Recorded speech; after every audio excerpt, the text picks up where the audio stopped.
may be biased, and I do have a few legislators among us here, the best district in the entire state.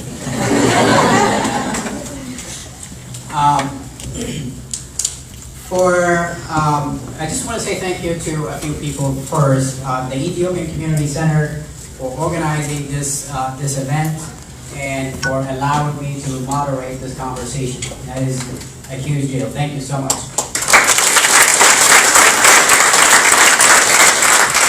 I also want to recognize a few elected officials who are among us today. When I say your name, please wave or get up so they can see you. Assemblywoman Connie Monk.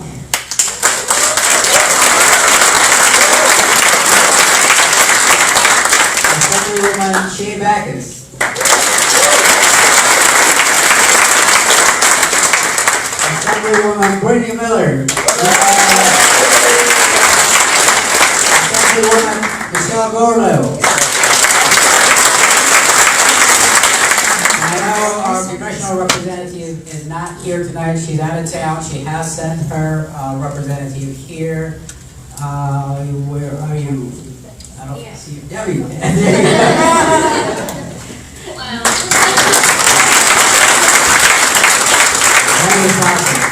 you so much. And of course I want to say thank you. I don't know if he left already. King Ibu, who was playing the guitar for us.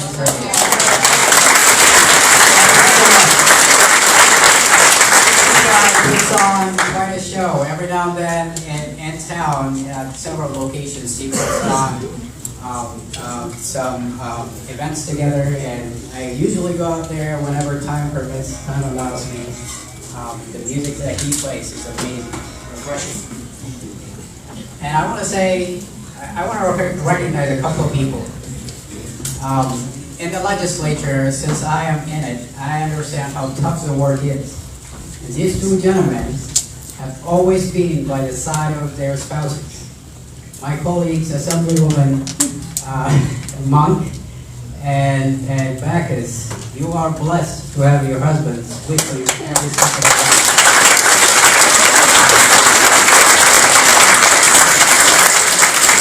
If I may have Mark and Mr. Monk stand, please.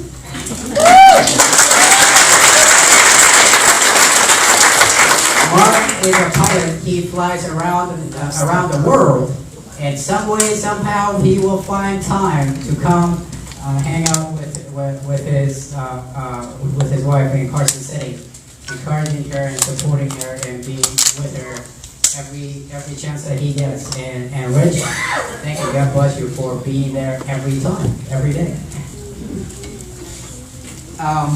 And of course, I cannot forget to thank Senator Booker's campaign staff. Senator Booker, you do an amazing job hiring people. These are the most persistent, hard-working people I've ever seen. I get phone calls, text messages at the most random hours of the day. I'm like, thank you so much. And you guys probably don't know, the national campaign manager, he was born here in this country. He was born from Ethiopian immigrants in New Jersey. His name is Adisto. I had a conversation with him a few weeks ago. He's an impressive guy. Thank you. I am very excited about tonight. This is going to be a very good night. This conversation is well overdue. I'm excited because for the first time in the history of this community, we have a presidential candidate who is now going to sit down and have a conversation with us. This is a big deal for us.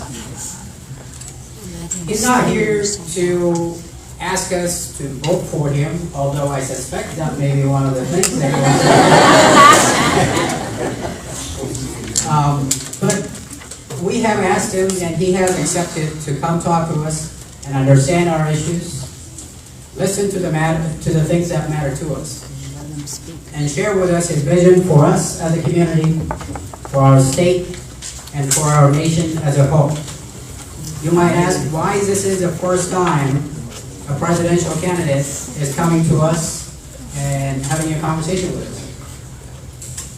For the answer, I wanna rewind your memories to 2 years back and beyond. Many in this community felt unheard. Many people felt neglected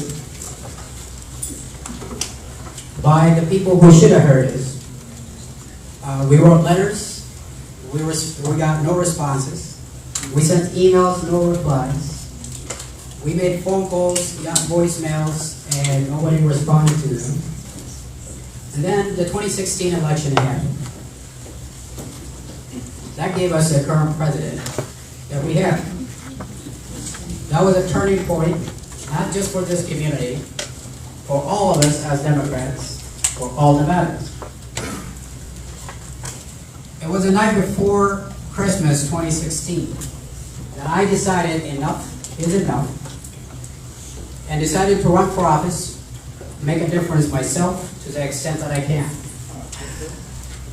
We mobilized an entire community, registered massive numbers of people to vote, the vast majority of them for the first time, and ran a campaign, and we won an election. On the same year that when this president from the White House, like myself, our state elected the first African immigrant to public office.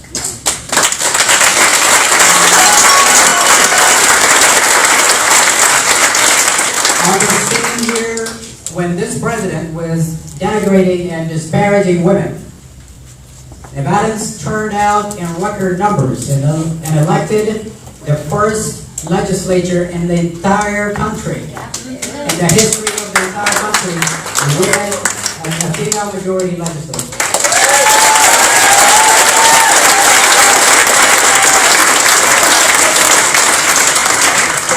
This is exactly what my friends in the legislature and I did. We woke up every morning and fought for working families. We protected and defended working men and women in this state. When the president took the whole nation backwards, we took our state forward and passed groundbreaking legislation that will affect our lives and will be in place for generations to come. That is what happens when you elect the right people and put them in the right places. Change happens. You will be paid attention to, you will be seen. That is how we put that is how we put this community on the radar. That is exactly how we put Nevada as a shining example of progress in a year the president took us backwards. That brings us to today, where our voices are collectively amplified on the national stage. We now have a space at the table when they now have a space at the table when the policies are decided that affect our lives. Then leave. Listening to him, right? I now have You want to I am given the very difficult task of introducing someone who needs no introduction. If I go through his resume, we're going to be here for a long time. I am not going to do that. But let me tell you one thing. Among the many things that he did, among the most amazing things that he did, I'm not talking about Superman here. I'm talking about Senator Booker. This man can rescue people from a burning building. We've all read about that, yeah? I can confidently tell you, in this election cycle, he's going to rescue America from a president who is burning down every value we hold dear.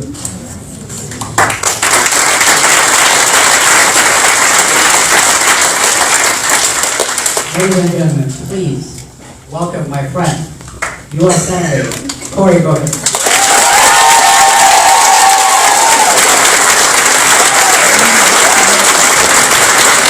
Give it up, Alex! Give it up!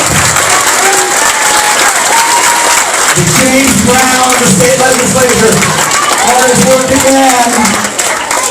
All right, so I want you all to know I feel a little overwhelmed. I've got 4 great women leaders in this room. I've got Bacchus Gorlow, it's Miller time, and then my favorite TV show, Monk. It means a lot that the 4 of them, as busy as they are true public servants, they are true people that are committed to community, that they would take some time tonight to be with me. I'm grateful for them.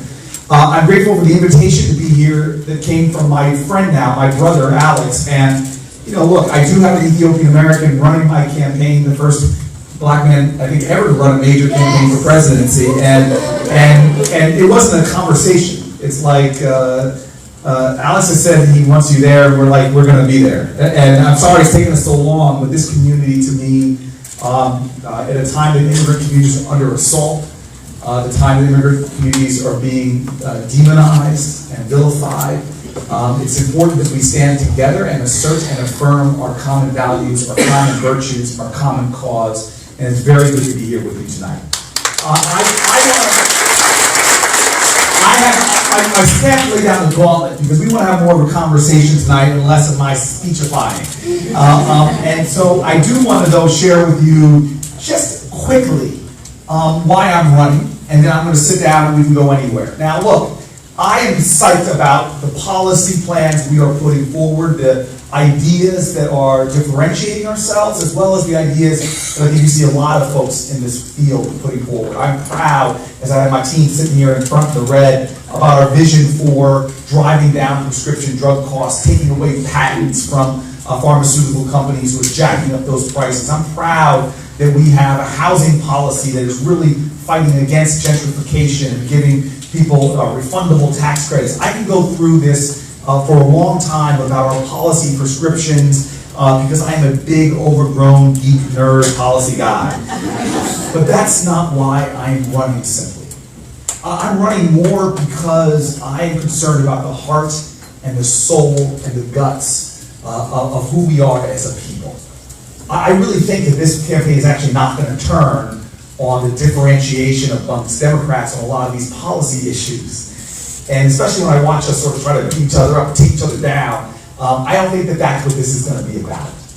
I think this is actually going to be about the leader from our party that can best unite people, that can vote best ignite people, that can best get a movement going to reclaim the virtues in our nation that, as something that said, are being undergoing moral vandalism right now.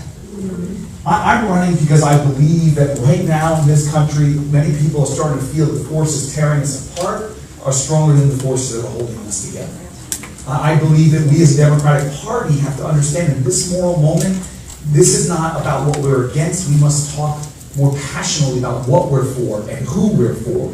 I believe this election is not a referendum on one guy in one office. This election is a referendum on who we are and who we must be to each other. And even in this partisan, divisive moment, this moral moment, I hope you understand that I believe that the Democratic Party can't be defined on some purpose of defeating Republicans. This is a moment that we're being called to unite Americans again. And so I want to just tell you about one individual in my life, and then I'm going to sit down with James Brown and have a conversation that goes anywhere you all want to go, any policy issue. But I was a guy who grew up in northern New Jersey, and folks fought for my family's housing rights. We were denied housing because of the color of our skin, and amazing folks, mostly white folks, put this sting operation, I call it a conspiracy of love, and I use that word on the campaign trail all the time, but I want to define it to you. Patriotism is love of country. You cannot love your country unless you love your fellow countrymen and women. And love says that if you don't have great public education, your kids don't have great public education, my kids are less off. If your family doesn't have access to health care, the dignity of my family is under assault. Love understands we have common cause. It's not a sentiment, it's a struggle. It's sacrifice, it's service. And so we got into where I grew up because a whole bunch of folks said, we're not going to let you be denied housing because of the color of your skin, and they stood up for my family. And literally had a white couple pose as my family to buy the house that we grew up in. So now look, what did I do when I finally finished all my education? My dad was looking at me, okay, you gotta BA from Stanford, MA from Stanford, you went over to Oxford Core, you got your Rhodes Scholarship, you got now Yale Law School. My dad's like, not impressed, man. You got more degrees in the month of July, but you ain't hot. My thing about the degrees you get, it's about the service you give. You don't need a PhD to be great in this country, you just gotta be for people. And so what did I do? My first job, I went to Newark, New Jersey, to be a lawyer representing people for their housing rights, because people struggle for my housing credits. Can't pay it back, gotta pay it forward. And the person I want to talk to you about was a person that I met when I got to Newark that's defined my entire life in politics. She was the one that pushed me into running for city council. And remember, life is about purpose, it's not position. Okay, I've had the same purpose since I came out of law school, which is to empower communities, especially those communities that are being left out, left behind, looked down upon, disrespected, disregarded. Those folks in America who just plain feel dissed sometimes. And so I come to this community, I have to confess, I had the swagger of a Yale Law School with a little bit too much, as my father would say, my britches were a little too big. And I find the lieutenant president, this woman, Miss Virginia Jones. And I knew I had to work with her, and this community had intimidated because I moved in, but even as I was moving my stuff into my apartment, I came back and my stuff was stolen from the car. And I was right next to an abandoned building being used for drugs. There was lots of shootings in the community. I would be at night and hear gunfire across the street from the project. I was a little intimidated, and so yet I still, with my swagger, go up to the 5th floor of the project where this woman lives. I knock on the door, and I hear like this UCLA linebacker voice, "Who is it?" And I go, "It's Cory Booker, man. I'm here to help." And she opens the door and gives me the most cynical look like, "Boy, you need some help, obviously." And so we talked a little while, but she brought me down to Martin Luther King Boulevard, and she said to me, "Okay, you want to help me? What do you see around you?" And I'm like, "What do you mean?" She goes, "Describe my neighborhood." I go, "Okay, well, I see a crack house, I see I just described the neighborhood like I described it to you." And the more I talked, the more upset she looked. And finally she's like, "You can't help me," and she walks away. And I'm confused, so I run after her, and I'm like, "What are you talking about?"